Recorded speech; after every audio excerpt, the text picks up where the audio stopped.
Ladies and gentlemen, we live in a world that often teaches us to show only fragments of who we are, the polished surfaces, the acceptable traits, the parts that win approval. Yet beneath the mask, within the depths of the soul, lies a far richer and more complex reality. It is here, in the meeting place of light and shadow, that the true work of becoming whole begins. Today, I invite you to journey inward, to explore the path where integration leads us beyond division, beyond illusion, and into the wholeness that has always been waiting within. The collective unconscious is not something that is built in the course of a single lifetime, nor is it a structure that arises from personal experiences alone. It is deeper, more ancient, and more universal than the personal unconscious that carries our forgotten memories and suppressed desires. The collective unconscious is the hidden layer of the human psyche that belongs not to the individual, but to humanity as a whole. It is the psychic inheritance passed down through generations, the patterns that guide thought, imagination, and instinct long before we learn to think in words or concepts. It is what binds one human being to another, regardless of culture, language, or age, because it is older than all civilization. This realm within us is filled with images and forces that are not created by personal experience. They are archetypal, meaning they are fundamental and timeless patterns of human existence. Every culture, from the dawn of history until today, has produced myths, legends, and symbols that reflect these same patterns. A young child who dreams of a monster in the dark is living out the same drama that ancient tribes once told in stories of demons, dragons, and spirits. The image is not taught, yet it emerges because it belongs to the universal language of the psyche. Such patterns appear spontaneously in dreams, fantasies, works of art, and even in religious visions, showing that the human mind is never isolated. It is rooted in something deeper that transcends individuality. The collective unconscious can be thought of as the storehouse of humanity's most essential psychological truths. It carries the knowledge of life and death, of growth and decay, of creation and destruction. When a society creates myths of gods and goddesses, when a poet writes of eternal love, when an artist paints a mother cradling her child, all of these are expressions of archetypes that rise out of the collective unconscious. They are not copies from each other, but independent manifestations of the same underlying form. A myth from ancient Greece, a legend from India, and a story from a remote African tribe may all describe a hero setting out on a journey, guided by a wise figure, confronted by darkness, and transformed through struggle. These are not accidents of storytelling, but reflections of universal structures rooted in the psyche itself. The existence of this collective dimension explains why human beings so often feel a mysterious familiarity with symbols or stories they have never personally encountered. One may hear a myth from a distant culture and immediately sense its meaning. A dream image may feel ancient, as if it belonged not just to the dreamer, but to countless others before. The resonance is strong because these images live not on the surface of consciousness, but in the deep strata that belong to all. The archetypes that inhabit the collective unconscious are not abstract ideas, but living forces. They shape how we perceive ourselves and the world. The figure of the shadow, for example, represents all that we repress and refuse to acknowledge, and it will appear in dreams or behaviors no matter how hard one tries to escape it. The figure of the hero embodies the instinct to face challenges and seek transformation, and it will arise in myths, stories, and personal struggles alike. The Great Mother symbolizes both nurture and destruction, expressing the dual nature of life, giving and life, taking power. These figures do not need to be taught. They are there from the beginning, waiting to find form in our lives. What makes the collective unconscious so profound is that it reveals the individual as part of something greater than themselves. While each person has their unique memories, upbringing, and struggles, beneath that lies a foundation shared with every other human being. We are shaped by the same ancient forces, the same timeless dramas, and the same fundamental truths of existence. This is why human beings across the world can understand each other's stories and symbols at a level deeper than language.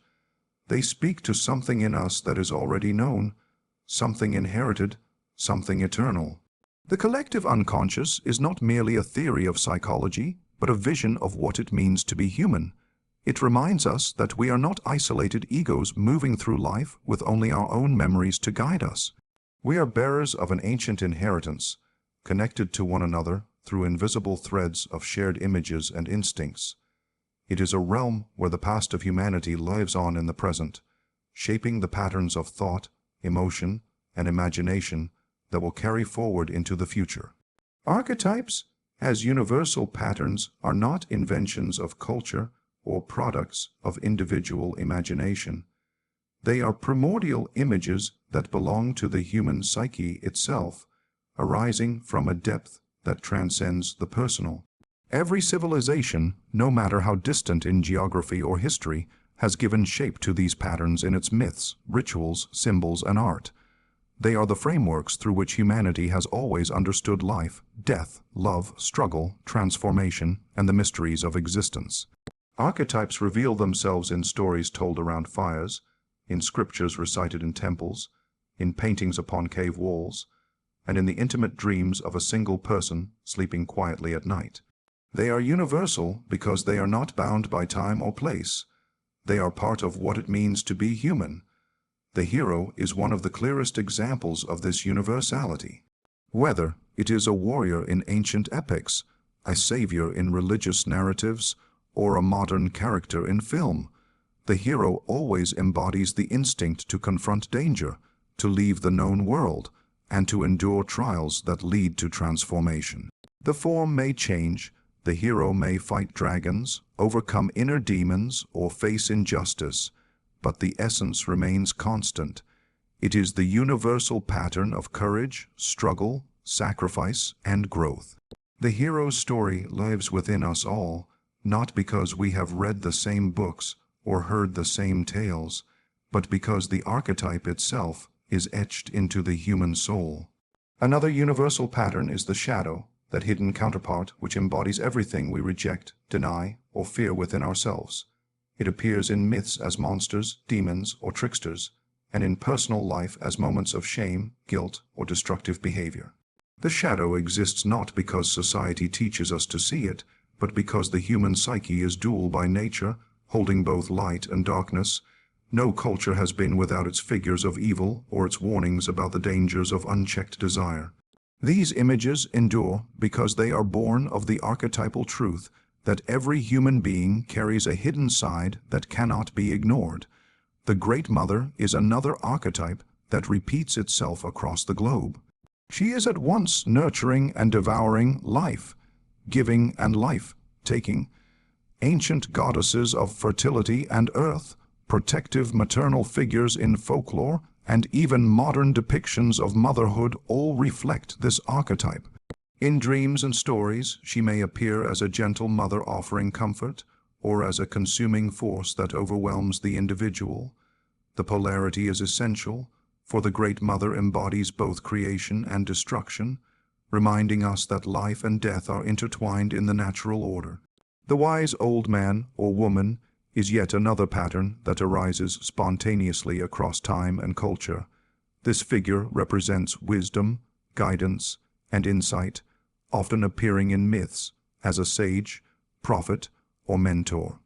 In personal dreams or stories, the archetype may appear as a teacher, a stranger with secret knowledge, or a guiding voice from within. It is the symbol of the deeper wisdom that exists beyond the surface of consciousness, pointing the way when the path ahead is uncertain. Humanity has always turned to such figures, whether in the form of spiritual leaders, philosophers, or mythic guides, because the archetype itself is woven into the structure of the mind. Even the archetype of the trickster emerges wherever human beings tell stories. This figure disrupts order, breaks boundaries, and exposes the hidden absurdities of life. Whether in ancient myths of cunning gods, folk tales of clever animals, or modern portrayals of playful rebels, The trickster reflects the universal human recognition that chaos is as essential as order, and that transformation often begins with disruption. These patterns are universal because they are not dependent on shared teaching or communication. They arise spontaneously within individuals who have never met, in cultures that have never spoken to each other. They repeat themselves in dream images, in symbolic visions, and in the great myths that have guided civilizations. They do not belong to one people or one time. They belong to the collective soul of humanity. Archetypes as universal patterns explain why certain stories or images strike us with such deep familiarity. When one hears of a hero's sacrifice, one feels the echo of something within. When one sees a painting of a mother and child, one recognizes it instantly, even without cultural context. When one encounters the image of light conquering darkness, the meaning is felt intuitively. These responses arise because the archetypes already live within us, waiting to be awakened. The universality of archetypes shows that the human journey is both individual and collective. Each person lives out their own version of these timeless patterns, facing their shadow, seeking their hero's path, longing for the guidance of the wise figure, and encountering the forces of nurture and destruction represented by the Great Mother. The forms may differ, but the essence remains unchanged because the archetypes themselves are eternal. They are not inventions of the mind, but the very ground upon which the mind stands. The timeless and cross-cultural nature of human symbols, myths, and psychological patterns is one of the most profound truths about the human experience. No matter where one looks across history, whether in the temples of ancient Egypt, the sacred texts of India, the philosophy of Greece, or the oral traditions of tribes far removed from written history, the same essential themes emerge again and again. They appear clothed in different languages, expressed through different rituals, and painted with different colors, but beneath the surface, they reveal the same underlying structures of the psyche. This repetition across cultures and eras is not the result of coincidence, nor of imitation, but of a shared inheritance that lies deep within every human being. One can consider the figure of the hero as a clear example of this universality. In the ancient epic of Gilgamesh, the hero embarks on a journey marked by trials, companions, and the search for immortality. In Greek mythology, Hercules faces his labors with strength and endurance. In Indian tradition, Rama sets forth to rescue Sita, embodying duty and virtue. In medieval Europe, knights undertook quests to slay dragons and restore honor. In modern times, films and novels continue to retell the story of individuals rising against overwhelming odds to bring transformation. The names, costumes, and settings may differ, but the essence remains constant. The timeless pattern of the human soul seeking growth through struggle. The same universality can be observed in the archetype of the Great Mother. Fertility goddesses in Mesopotamia, earth deities in South America, and protective mother figures in African traditions all embody the same dual nature of nurture and destruction. Even in Christianity, the figure of Mary as a compassionate mother mirrors the ancient reverence for the life, giving and protective aspects of the feminine. Yet, alongside the nurturing mother, cultures also depict the devouring mother, the force of nature that consumes, destroys, or overwhelms. This polarity is not confined to one tradition. It repeats itself in countless forms, affirming that the pattern is not cultural invention, but an expression of something deeper within the collective human psyche. Dreams provide another glimpse into this timeless and cross-cultural nature. A child who dreams of falling into darkness, an adult who dreams of being pursued by a beast, or a wise elder who dreams of a guiding figure, these dream images appear spontaneously in people who have no knowledge of one another's traditions. They arise from the same unconscious depths and reveal the same archetypal truths. Dreams, like myths, speak in the language of universal symbols. What one person sees in the night in a modern city might echo what another dreamed in a remote village centuries ago. This continuity shows that the psyche is structured in patterns that transcend personal experience and cultural teaching. The cross-cultural recurrence of the shadow is especially striking. Every culture tells stories of forces of evil, tricksters, or destructive spirits. Whether it is the demons of ancient Mesopotamia, the chaotic figures of Norse mythology, or the tempters described in Abrahamic traditions, the image of the dark counterpart arises everywhere. These figures personify the human recognition of a hidden darkness within, the aspect of existence that must be faced and integrated. They may take different names, but their essence is unmistakable and constant across human history. Symbols of transformation also repeat themselves across cultures. The motif of death and rebirth is found in the Egyptian myth of Osiris, who dies and is resurrected, in the story of Persephone, who descends into the underworld and returns with the changing seasons, and in countless initiation rites where an individual symbolically dies to their old self and is reborn into a new identity. Modern psychology still reflects this archetypal truth when people speak of personal transformation, breakthroughs, or moments of renewal. This pattern of death and rebirth is not bound to any one people. It is a timeless reality of human growth. Even the trickster, playful and disruptive, transcends cultural boundaries. In Native American tales, the coyote brings both chaos and wisdom. In African myths, Anansi the spider tricks and deceives, but also brings knowledge. In Norse tradition, Loki disrupts order, often with disastrous consequences, yet his presence ensures change. The universality of this figure shows that human beings everywhere recognize the paradoxical role of disorder as a force of renewal. The timelessness of these symbols is evident in the way they continue to appear in modern forms of expression. Literature, cinema, art, and even digital storytelling all retell the same archetypal themes that guided ancient humanity. A superhero movie may seem entirely modern, yet at its core, it is another telling of the hero's journey, the struggle against the shadow, and the integration of power and responsibility. Modern stories resonate deeply not because they are new, but because they awaken something ancient within us. This timeless and cross-cultural nature of archetypes demonstrates that beneath the diversity of human cultures lies a shared foundation. It is a reminder that humanity is one, connected by an invisible network of images and truths that speak to every generation. Whether told in sacred myths, whispered in folktales, painted in art, or dreamed in silence, these symbols are eternal. They live within us as part of our deepest inheritance, and they unite us across time and culture in ways that words alone cannot fully express.